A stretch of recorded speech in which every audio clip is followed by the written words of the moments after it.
주 예수 그리스도 안에서 사랑하는 성도 여러분, 바울이 감옥에 갇혀 있는 상태 속에서 얼마 동안 이 편지라는 방식으로, 편지라는 방편으로 빌립보 교회 성도들과 교제를 해왔습니다. 또 가끔씩 빌립보에서 보낸 에바브로디도를 통해서 빌립보 교회 소식을 들었고, 그 소식을 들은 이후에 사도 바울은 그들에게 필요한 말씀이 무엇인가, 그들에게 어떤 말씀이 필요할까를 생각하면서 권징의 말씀을 편지에다가 기록을 해서 빌립보 교회에 보냈습니다. 그러다가 이제 편지를 마무리하면서 고별의 인사를 합니다. 그것이 우리가 읽은 설교 본문의 말씀입니다. 여러분, 이 바울이 13편의 편지를 썼습니다. 그러니까 66권 중에는 바울의 쓴 편지 13편이 들어있습니다. 그리고 이 편지들 속에는 공통적으로 작별의 인사가 들어있는데 항상 그 작별의 말이 같습니다. 그 말은 주 예수 그리스도의 은혜가 너에게 있을지어다 라는 말로 편지를 끝을 냅니다. 그렇습니다. 바울의 작별의 인사는 하나님의 끊임없는 이 은혜에 초점을 두어서 작별의 인사를 한다는 것입니다. 그리고 고별을 한다는 것입니다. 저는 바로 이 말씀을 근거로 해서 설교의 주제를 이렇게 정했습니다. 주제를 보십시오. 바울은 하나님의 은혜가 너희에게 있다는 그 약속을 가지고 작별 인사를 한다. 성도를 격려한다는 말이죠. 이 주제로 세 가지를 말씀드리며, 첫째, 하나님의 은혜가 너희에게 있다는 이 말씀에서 은혜라는 말이 뭐냐는 것입니다. 은혜를 알아야 되겠죠. 그렇죠? 우리가 교회에서 은혜라는 말을 굉장히 많이 자주 사용합니다. 오늘 설교는 정말 은혜가 넘쳤어. 오늘 성가대가 부르는 이 찬송은 정말 은혜스러웠어. 또 우리 장로님이 기도할 때 나는 참 은혜를 받았어. 오늘 목사님의 설교에 은혜가 넘쳤어. 이런 말들을 여러분 아주 용감하게 자주 하는 것들을 듣습니다. 들어요. 그렇다면 이렇게 우리가 자주 사용하는 이 은혜라는 의미를 신약 성경에서만 찾아볼 거예요. 신약 성경에서는 어떤 뜻으로 사용하고 있는가? 이걸 우리가 살펴봐야 되겠습니다. 신약에서 은혜라는 개념은 하나님께서 정말 가치가 없는 무가치한 죄인들에게 값없이 베푸시는 구원을 은혜라고 말하고 있습니다. 여러분, 우리가 무가치한 것들은 어떻게 하죠? 버리는 거죠. 그것도 과감하게 버립니다. 쓰레기통에 버려버립니다. 그렇죠? 생각하지도 않아요. 그런데 여러분과 제가 그렇게 무가치한 존재들이었다는 것이죠. 그런 자들에게 값없이 베푸시는 하나님의 구원을 바로 은혜라 이렇게 말하고 있습니다. 그러면 여러분과 제가 왜 이렇게 무가치한 존재가 되었을까요? 우리는 그걸 알기 위해서 창세기 에덴 동산으로 돌아가야 됩니다. 최초에 죄를 범한 아담과 하와 인류가 에덴 동산에서 여러분 어떻게 추방을 당했어요? 왜 추방을 당했습니까? 하나님의 형상을 따라 하나님을 위하여 지음받은 자가 하나님께 등을 돌리고 사단의 편에 섰습니다. 사단의 편에 섰다는 것은 그가 사단의 말을 듣고 하나님의 말씀을 거역하는 것을 통하여 스스로가 사단에 폈다는 것을 입증해 보인 것이죠. 이때부터 인간은 하나님 앞에 무가치한 자들이 된 거예요. 버림받을 존재가 된 거예요. 그래서 하나님께서는 에덴 동산에 그들을 추방하시죠. 정령 죽으리라. 그리고는 에덴 동산에서 추방을 하십니다. 하지만 곧바로 하나님께서는 이 인류를, 아담과 하와를 버리지 않으십니다. 버리지 않아요. 무가치하지만, 인간들은 무가치하면 버리지만, 무가치하지만 하나님은 버리지 않으셨다는 것입니다. 그리고 창세기 3장 15절에서 우리에게 구원을 위하여 하나님의 아들을 보내시겠다고 우리에게 약속을 하십니다. 이런 내용에 대하여 여러 가지 논리로 설명할 것도 없어요. 우리는 곧바로 신앙 고백으로 돌아가면 돼요.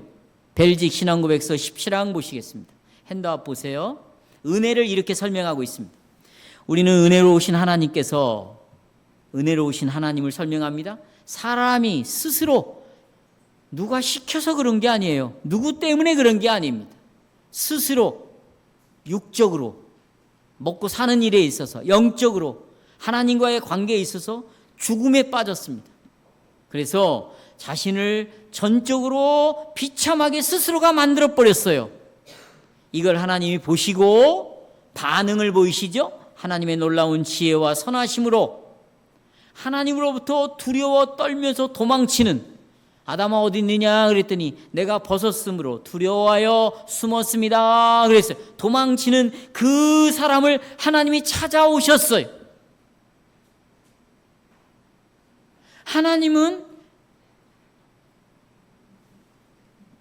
무가치한 자들이 하나님을 찾아올 때까지 기다리는 분이 아니에요. 그건 기독교가 아닌 거예요. 그건 신앙이 아닌 거예요. 신앙은, 기독교는, 하나님은 어떤 분일까요? 숨어있는 자들을 하나님이 찾아가시는 거예요.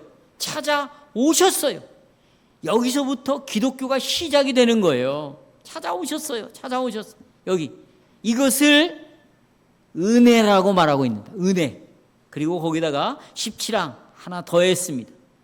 하나님께서는 하나님의 아들에 대한 약속으로 그랬어요. 아들을 보내셨어요. 아들을.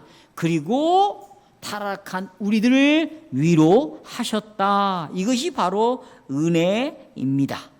정리를 하자면 여러분, 하나님께서는 도저히 은혜를 받을 만한 합당한 사람이 아닌 자들에게 은혜를 베푸셨어요.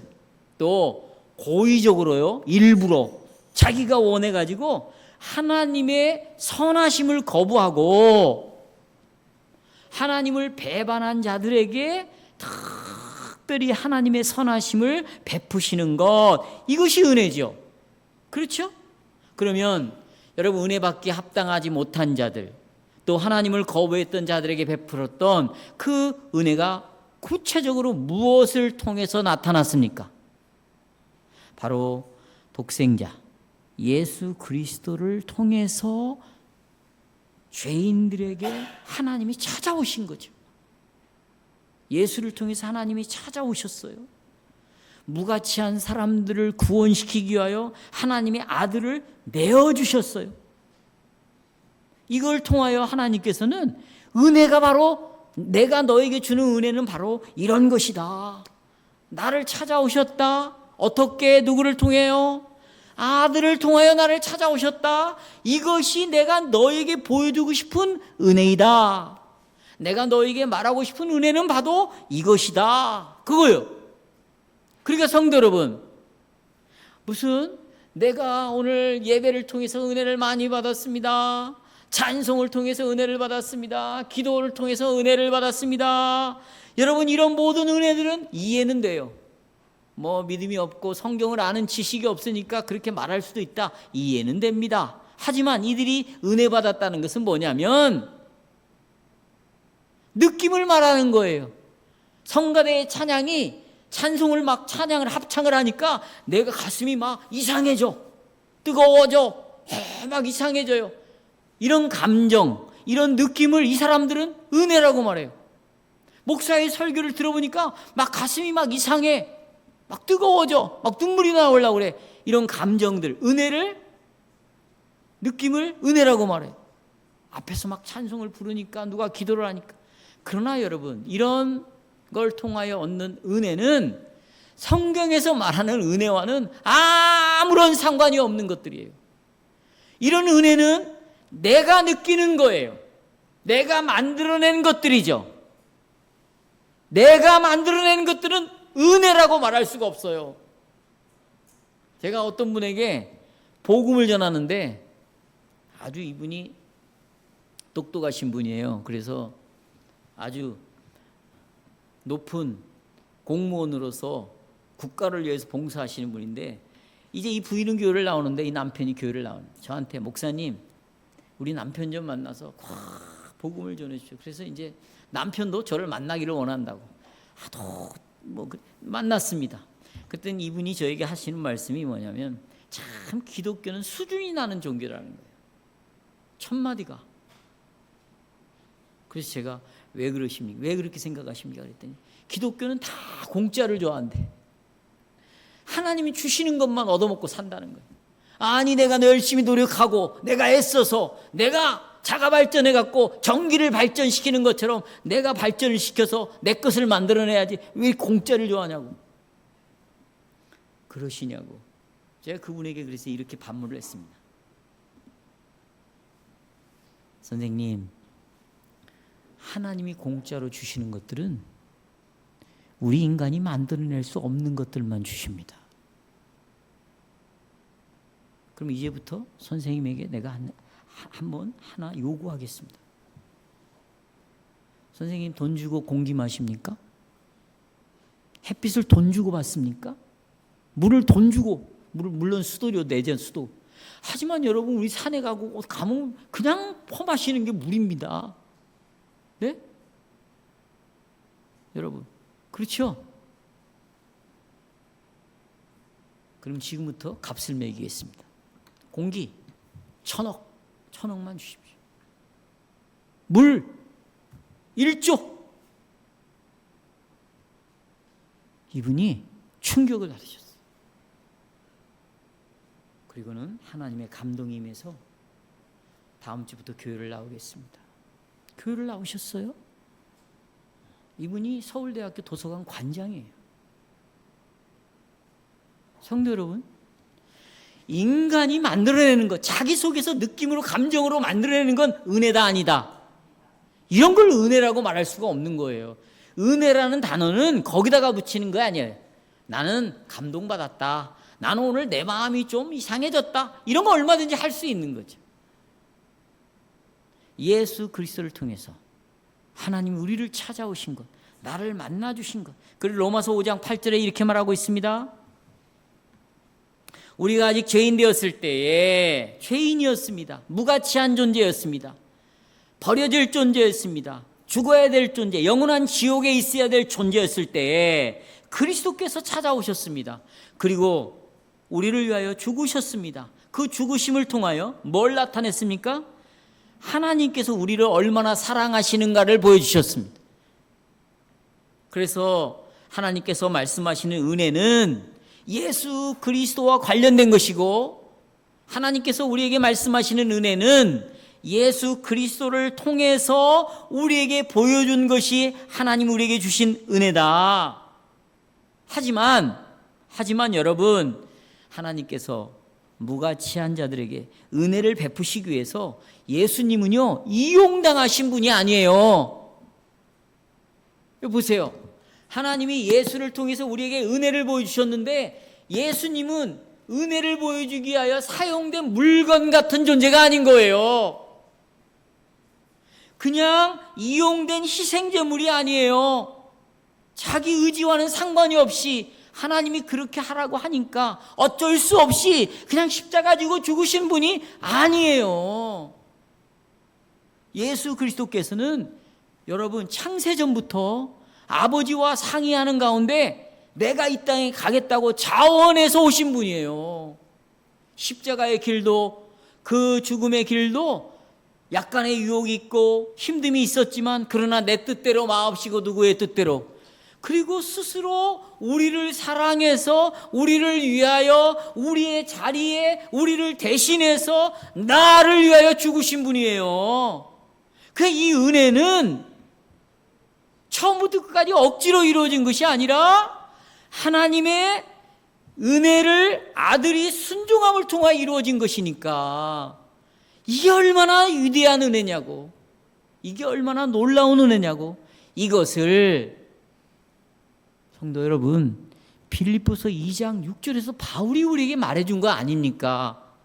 너희 이 마음을 품으라. 그리스도 예수의 마음이니 그는 근본 누구이시지만 하나님이시지만 자기를 비어 종의 형체를 가지고 십자가에서 우리를 구원하기 위하여, 우리에게 은혜를 보여주기 위하여, 나에게 은혜를 입혀주기 위하여 십자가의 저주를 가지고 수치를 당하셨다. 바로 이 십자가의 사건은 하나님의 은혜를 보여주고 있는 것입니다. 그러니까 성도 여러분, 바울이 주 예수 그리스도의 은혜가 너희와 함께 있을지어다 라고 주 예수 그리스도의 은혜라는 말을 사용했을 때 두 가지가 그러니까 들어있겠죠. 하나는 독생자 예수 그리스도를 보내신 누구? 하나님의 은혜가 첫 번째 들어있고, 그 다음에 이 죄와 비참함 속에서, 다시 말하면 지옥에서 지옥까지 가셔가지고 우리를 위하여 수치를 당하셨어요. 저주를 받으신 누구? 아들의 은혜가 들어있겠죠. 하나님의 은혜가 은혜 속에 들어있고, 또 누구의 은혜? 아들의 은혜가 그 안에 들어있는 것입니다. 이 둘 다가 바로 합쳐져서 하나님의 은혜라고 말하고 있습니다. 그러면 여러분, 무한하신 하나님께서 왜 이렇게 피조물에 불과한 사람에게 은혜를 베푸셨을까요? 이렇게 죄인된 사람에게 하나님께서는 왜 나 같은 자에게 은혜를 베풀었을까? 한번 물어봐야 될 거 아니에요. 그렇죠? 여러분과 저는요, 한순간도 하나님 편에 서본 적이 없는 사람이에요. 이번 한 주간도 여러분은 하나님 편보다는 세상에서 살았어요. 세상 편에 쓴 거죠. 그건 뭐냐? 세상 사람들이 살아가는 생각을 갖고 세상 사람들이 움직이는 원리를 가지고 살았습니다. 그들의 생각과 원리는 뭐죠? 오로지 하나입니다. 자기가 행복해지는 거예요. 자기가 잘 되는 것입니다. 자기가 성공하는 것입니다. 행복과 성공은 뭘로 결정짓습니까? 돈입니다.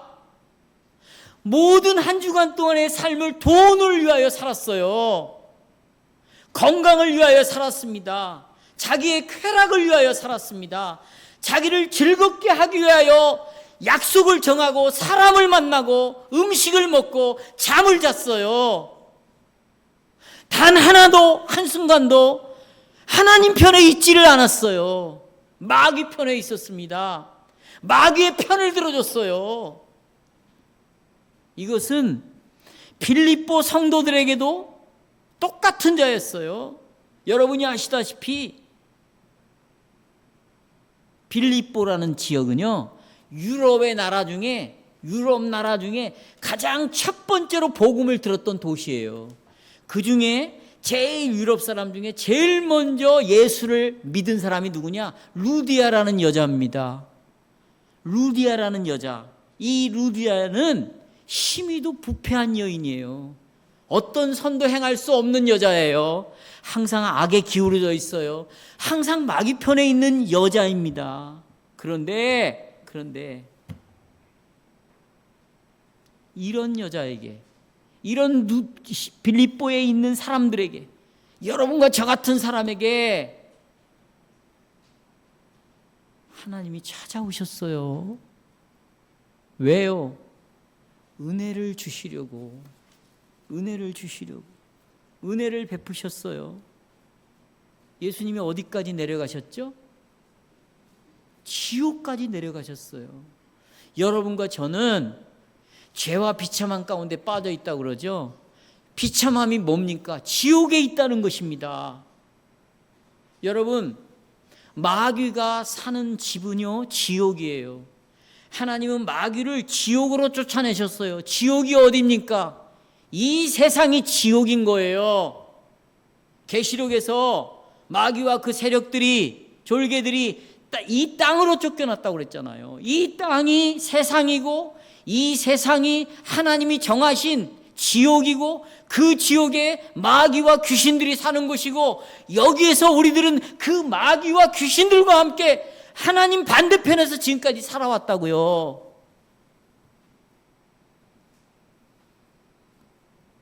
이것을 우리가 알고 있어야, 여러분 보세요. 이걸 내가 알고 있어야, 이 비참함을 알고 있어야, 내가 지옥의 가장자리에 있다는 사실을 분명하게 알고 있어야 우리는 비로소 하나님의 은혜가 나에게 있어서 얼마나 절대적인 가치가 있는 것이고 내 삶의 보석이며 어느 상황, 어느 환경에서도 이 은혜만 있으면 나는 하나님 앞에 믿음으로 살 수 있다는 확신을 갖고 살아가지는 거예요. 아멘이십니까?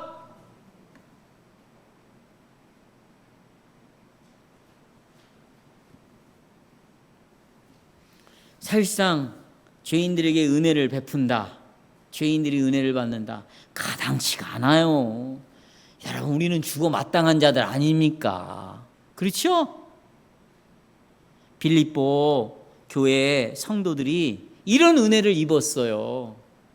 그런데도 불구하고 보세요. 그러면 여러분, 이제 예수 그리스도의 은혜, 하나님의 은혜를 내가 입었으니 그럼 난 이제부터 완전해집니까? 아무 문제가 없어요? 네? 내게 흠과 티가 없습니까? 빌립보 교회를 보세요. 가장 큰 문제는 은혜를 입었음에도 불구하고 분열이 생기기 시작했습니다. 분열. 4장 2절 보세요. 빌립보서. 여기 유오디아와 순두개를 권하노니, 내가 옛날에 성경 공부를 하는데 어떤 권사님이 소그룹 성경 공부하는데 유오디아는 알았어요. 근데 이 순두개가 생각이 안 나는 거야. 그러니까 뭐냐, 목사님 유오디아와 순두부 아닙니까? 순두부? 순두부가 아니에요. 뭐예요? 순두개. 같은 마음을 가지라고 말하고 있어요. 이게 지금 헬라어 원문에는 뭐냐면 치고받고 싸우지 말라, 이런 뜻이에요. 그러니까 성경책이 날아다닌 거지. 어디에서? 아마 같이 두 사람이 여자니까 아마 식당에서 서로 의견이 안 맞았나요? 네? 여전도회를 하다가 둘이 막 성경책 찬송가를 난리했나? 제가 옛날에 서빙고동에 있는 어느 큰 교회를 다녔어요. 그런데 주차장에서 어떤 일이 있냐면 성도들끼리 성경책을 갖고 싸우기 시작했어요. 내가 그걸 보고 너무 충격을 받았어요. 예배 잘 드리고 나왔는데 주차하다가 이게 시비가 붙은 거예요. 성경책을 끄져갖고. 아마 그 사람은 여러분 구원받지 못한 사람이겠죠? 착각하지 마세요. 하나님의 은혜를 입은 사람도 얼마든지 그럴 수 있는 거예요. 유오디아와 순두개가 그렇게 싸웠다는 거 아닙니까? 그리고는 바울은 빌립보서 2장 2절에서 다른 사람을 나보다, 너 자신보다 좀 낮게 여겨라. 그러기 위해서는 아무 일이나 다툼이나 허영으로 하지 말고 겸손함으로 이웃을 그렇게 대해라. 그러니까 이 말은 빌립보 교회 안에 이기심으로 다른 사람을 대하고 교만함으로 거들먹거리면서 위아래를 훑어보면서 다른 사람을 상대하는 일들이 이 교회 안에 가득했다는 것이죠. 그럼에도 불구하고 성도, 이게 중요해요. 그럼에도 불구하고 이런 사람들에게 바울은 뭐라고 말하느냐? 주 예수 그리스도의 은혜에 대하여 말합니다. 이게 복음이에요. 성도 여러분, 그 사람이 정말 이해할 수 없는 문제를 갖고 있고, 그 사람을 신자라고 말하기도 부끄러운 사람에게 하나님은 뭘로 상대할까? 뭘로만 보실까? 이것이 우리가 봐야 할 가치관이고 관점이고 초점이에요. 이런 빌립보 교회를 향하여 바울은 하나님의 은혜에 대하여 말하는 것입니다. 은혜에 대해서. 은혜를 이런 사람에게도 베푸셨다는 걸 말하고 있어요. 그러면서 여러분, 바울은 이 은혜가 빌립보 성도들과 함께 있다. 주 예수 그리스도의 은혜가 너의 심령에 함께 있을지어다. 함께 있다. 이렇게 한번 따라서 함께 있다. 뭐가요? 은혜가요. 그러니까 이런 거죠, 여러분. 이 은혜가 빌립보 교회에 있어요. 빌립보 교회 안에 있어요. 빌립보 교회 곁에 있어요. 빌립보 교회 위에 있어요. 아래에 있어요. 심중에 있어요. 심령에 있는 거예요. 은혜가 없는 곳이 없다고 바울이 말하고 있어요. 이게 놀라운 거예요. 그러니까 어디든지 은혜가 있으니까 이 은혜를 선만 위에 올려놓지 마시기를 바라요. 이 은혜를 끄집어서 모든 삶의 영역에서 이 은혜를 누리고 살아라는 거예요. 무가치한 자들에게 하나님이 값없이 은혜를 베푸신 그 아들을 보내신 하나님의 은혜는 어디든지 있는 것이고, 나를 대신해서 나를 위하여 수치를 당하시고 저주를 당하시고 죄인으로 나를 구원시키신 그 예수 그리스도의 은혜가 어디든지 있으니까, 어느 상황에든지 있으니까, 어느 처지에든지 있으니까, 내 마음에 안이 계신 곳이 없으니까, 어디든지 있으니까 그 은혜를 선반 위에 올려놓지 말고. 성도 여러분,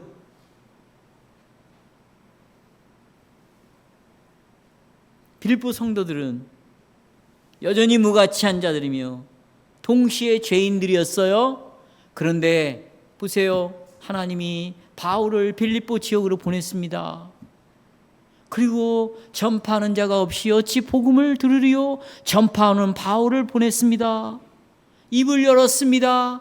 그리스도의 하나님의 은혜를 선포하기 시작했습니다. 그랬더니 누디아라는 여자가, 유럽의 최초로 이 여자가, 그러니까 유럽의 최초의 성도는 여자예요. 여자가 얼마나 중요한지 몰라. 왜 하나님이 남자에게 하지 않았을까? 생각해 보세요, 여러분. 자, 이렇게 그런 죄인이고 문제가 많은 빌립보 교회에게 하나님은 착한 일을 시작하셨어요. 은혜 베푸는 것을 시작을 했습니다. 그리고 계속해서 여전히 빌립보 교회에 은혜를 계속해서 베푸시는 거예요. 여러분, 이 교회도 마찬가지고 여러분의 심령도 하나님의 은혜를 베풀기 시작했죠. 그렇죠? 계속해서 은혜를 베푸실 것입니다. 오늘도 하나님의 은혜로 여기를 왔습니다. 여러분이 여기 오는 것은 자기 힘으로는 못 오는 거예요. 여러분의 마음을 감동시키고 하나님께서 여러분을 움직여서 여기까지 오게 하신 거고, 지금 오늘 이 설교를 들으면서도 그렇구나, 하나님의 은혜가 내게 임했구나, 이 은혜는 계속될 것이고, 내가 죽는 날까지, 내 심장이 멈추는 그 순간까지 이 은혜가 나를 덮어서 나를 싸서 하나님의 영원한 세계로 끌고 갈 것이구나, 그러니 죽음도 두려워할 것이 아니구나, 이런 은혜를 갖고 죽게 만드신 분이 하나님이시라고요.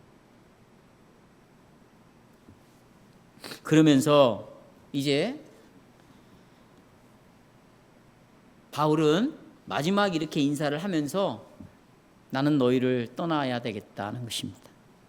왜냐하면 하나님을 위하여 다른 할 일들이 있기 때문에 나는 이제 더 이상 여기에 있을 수가 없다. 그러니 이제 너희들에게 남는 것은 빌립보 교회 너희 성도들과 거기 장로들, 집사들만 남아 있을 것이다, 이런 말이에요. 그런데 그렇게 끝내지 않고 있다.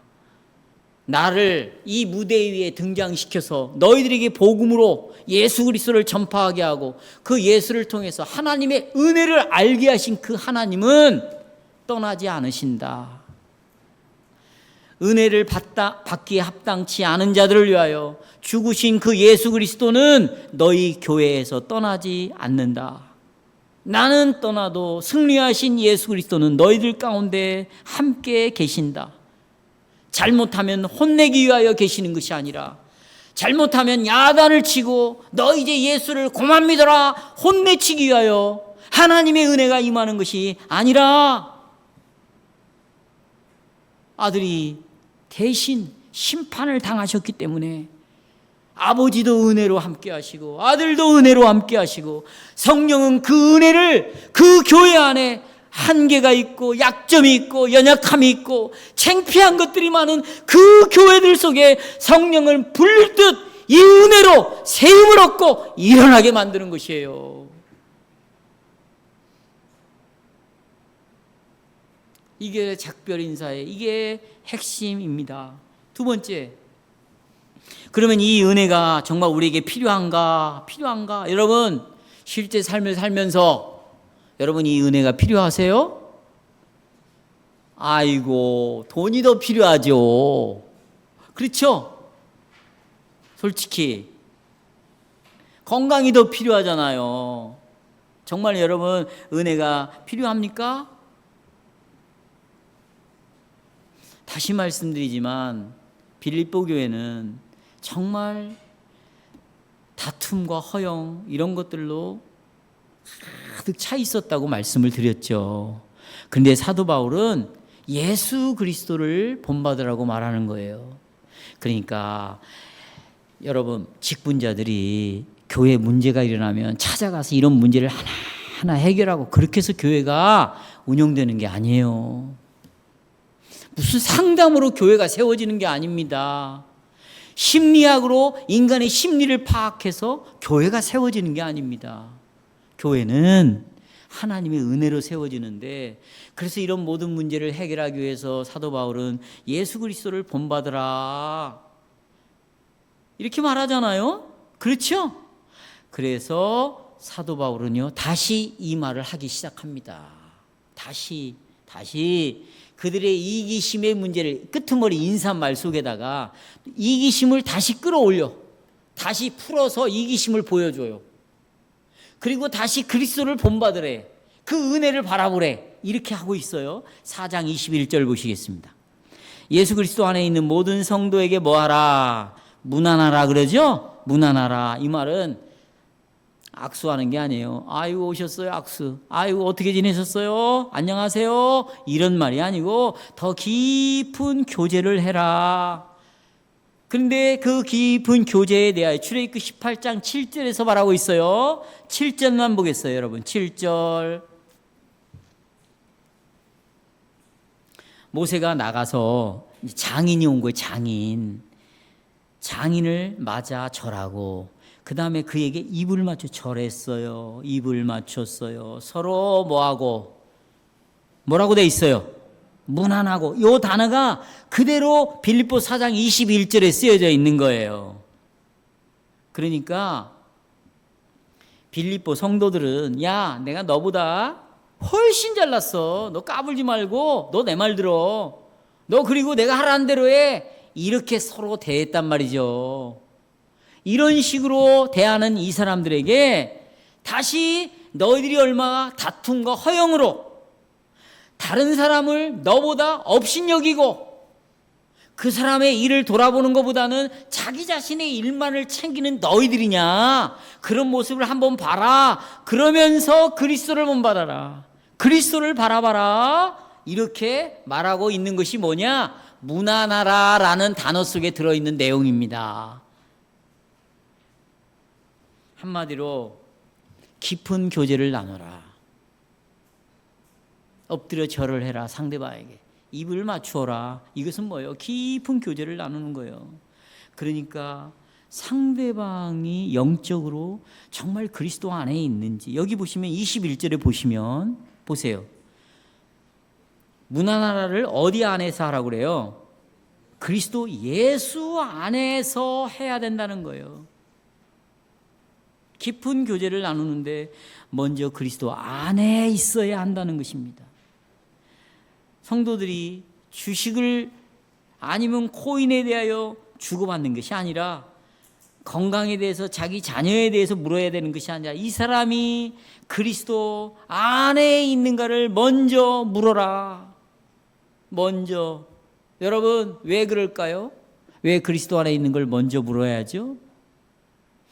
예수 그리스도는요 하나님과 우리 사이를 영원히 헤어질 수 없는 사이로 만들었어요. 예수 그리스도는 하나님과 우리 사이에 있는 저 바다를 완전히 제거해 버렸어요. 저 바다가 뭡니까? 죄 아니에요. 그래서 하나님과 우리 사이를 화평의 관계를 만들었습니다. 바로 하나님과 먼저 화목하고 화평을 이룬 다음에 그 다음에 우리는 재정 문제도 부부 문제도 자녀 문제도 나눌 수가 있는 거예요. 먼저 예수의 피로 하나님과 내가 화평의 관계가 있고 난 다음에야 비로소 주식도 이야기할 수 있고 건강도 이야기할 수 있는 것이에요. 만약에 하나님과 더불어 화평의 관계가 없이, 다시 말하면 예수의 피로 주 안에서 하나님이 내 아버지가 되고 내가 그분의 자녀가 되었다라는 것을 서로 확인하지 않은 채 세상에 일어난 일들을 말한다면 이것은 정상적인 성도의 교제가 이루어질 수가 없어요. 문안이 이루어질 수가 없어요. 그러면 내가 그리스도 안에서 그리스도의 피로 은혜를 입어서 내가 하나님과 더불어 화평을 누리게 되었다. 이런 사람들은요, 그 사람이 먼저 나를 찾아와야 됩니까? 아니면 내가 먼저 찾아가겠습니까? 찾아가겠죠. 나에게 상처를 입힌 사람이 나에게 먼저 찾아와야 됩니까? 아니면 내가 상처를 입었지만 그 사람에게 찾아가야 됩니까?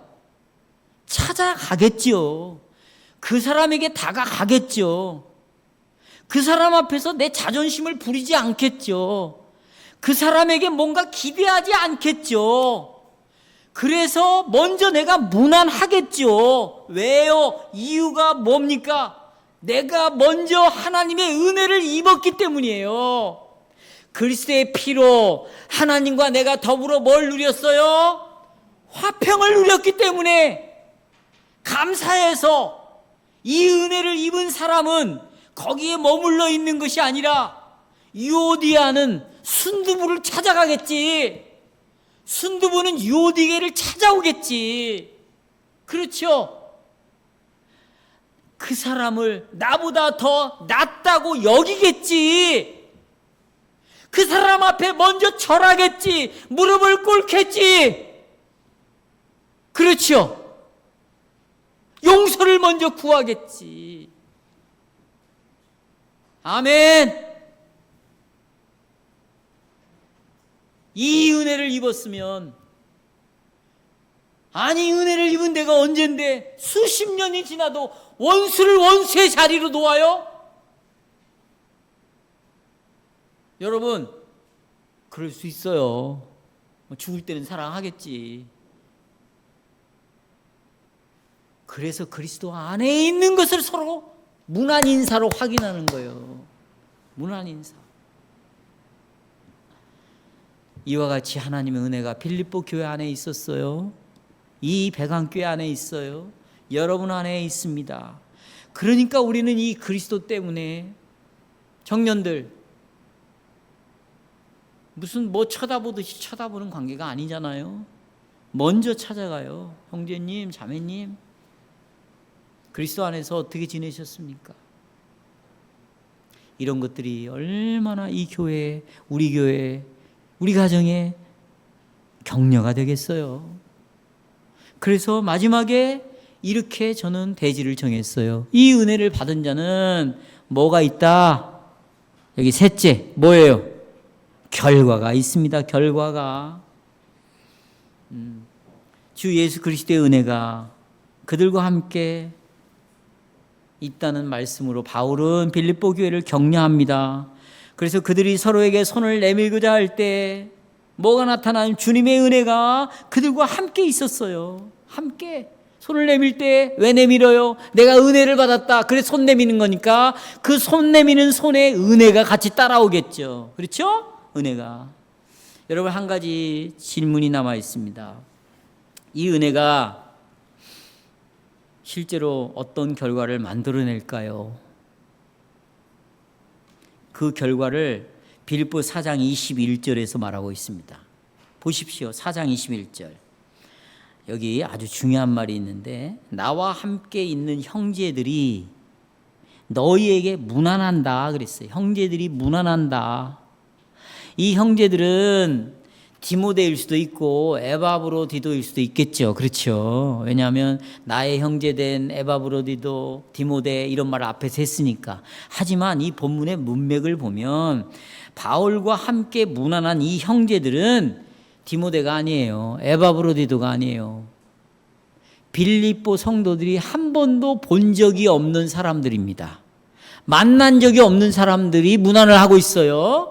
이게 은혜의 결과로 나타나는 거라 그 말이죠. 그 사람들이 어떻게 했냐? 22절 보세요. 22절 찾았어요? 자, 거기 보시면 가이사에 있는 사람들이 문안을 했다고 그랬어요. 가이사는 로마 황제를 시저, 가이저라고 말을 하는 거예요. 그러니까 바울이 복음을 전함으로 황제의 가족들 중에 누군가 예수를 믿게 된 거예요. 식구들 중에. 아니면 그 황제를 섬기는 공무원들 중에 예수를 믿은 사람이 있든지, 아니면 빌립보 감옥의 간수들이를 말하고 있는지, 하여튼 누가 됐든지 이 사람들은 빌립보 성도들과 한 번도 만난 적이 없었어요. 이게 중요해요. 얼굴을 본 적이 없는 사람들이에요. 성도 여러분, 그런데 이 낯선 사람이 먼저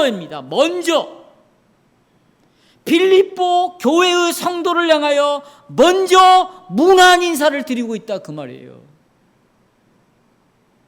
왜요? 이 사람들이 예수 그리스도의 은혜를 입었거든요. 그 은혜 때문에 빌립보 성도들을 만난 적도 없고 본 적도 없는데, 시간적으로도 함께 있지 못하고 공간적으로는 멀리 떨어져 있는데, 이 낯선 사람들이 빌립보 교회 성도들을 향하여 문안한다고 먼저 인사를 하고 있는 거예요. 먼저 손을 내미는 거죠. 이것이 은혜의 열매입니다. 이것이 은혜의 결과입니다. 은혜를 받고요, 감사하는 사람들은 다른 사람에게 이 은혜를 베풀 수밖에 없어요. 내가 낯선 사람으로 이 교회를 왔는데, 낯선 사람인데도 불구하고 여기 교회를 이미 오래전부터 이뤘던 사람들에게 허물없이 다가서는 거예요. 반갑게 교제를 하는 거예요. 누구 때문에? 하나님의 그리스도의 은혜 때문에. 제가 주원개혁교회를 처음으로 가서 설교를 하는데, 그들의 환대와 그들의 환영은 이 백안교회 성도들이 저를 대하는 것보다도 훨씬 더 풍성하게 저를 대하더라고요.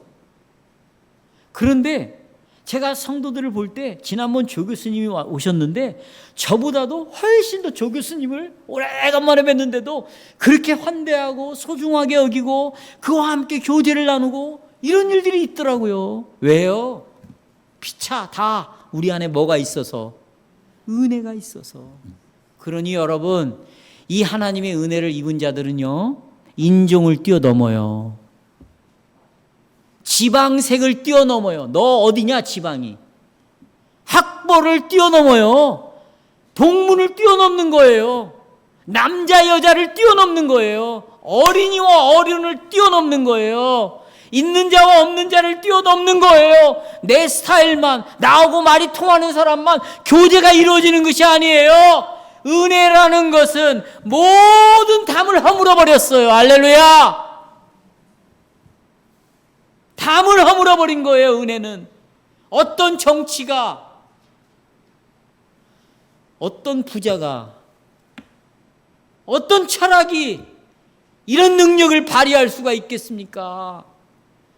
지금까지 대한민국의 대통령들이 부르짖는 첫 번째 공약은 지방을 허물겠다는 지방색. 그런데 대통령을 마칠 때 되면 지방색이 더 나타나는 거예요. 그러나 그리스도의 은혜를 입은 자들, 내가 하나님의 자녀가 된 자들, 내 죄가 용서되어져서 하나님과 더불어 화평을 누리고 있는 자들, 이 은혜를 입은 자들은요, 어떤 담도 다리로 바꿔버리는 거예요. 담을 뭘로 바꿔요? 다리로 놓아버려요. 길이 없으면 길을 내는 거예요. 우리는 길을 막고 있으면 길을 돌아가는 게 아니에요. 길을 뚫어. 이게 기독교인 거예요. 진리는 길로, 길은 생명으로, 이 생명은 하나님 아버지께로, 길 없는 곳에 길을 내는 거예요. 기독교는 열린 종교가 아니에요. 기독교는 여는 종교예요. 문이 닫혀 있으면 여는 거예요. 뭘로? 하나님의 은혜로, 내가 받은 은혜로. 지금 그러면 여러분에게 필요한 건 뭐예요? 은혜가 필요하죠. 이 은혜로 살아야죠. 은혜를 고백해야죠. 은혜 입은 자라는 것을 믿어야죠. 여러분, 이 하나님이 주신 은혜는 여러분 자동적으로 내 것이 되는 게 아니에요. 하나님의 은혜는 가만히 있으면 내 것이 되는 게 아니에요. 하나님의 은혜가 나의 은혜가 되려면 반드시 이 하나님의 은혜를 받았다는 것을 내가 믿고 믿음이 있을 때 이 은혜는 내 것이 되지. 믿음이라는 것은 입으로 고백이, 마음으로 믿어 입으로 뭐 해야 돼? 시인해야죠. 나는 이런 믿음을 갖고 있다고, 하나님의 은혜를 입었다고. 내가 피 터지게 싸우는 그곳에서도 내가 이 은혜는 포기할 수 없다고 믿음으로 고백했어야지. 정말 죽고 싶고 도망가고 싶고 좌절하고 싶고 인생을 포기하고 끝내고 싶은 그 순간에도 하나님의 은혜는 나를 떠나지 않는다고 고백해야지. 내가 사람에게 멸시를 당하고 열등감에 빠지게 하고 나로 하여금 정말 하찮은 존재로 여길 때에도 하나님의 은혜는 나를 떠나지 않는다고 입으로 고백해야지.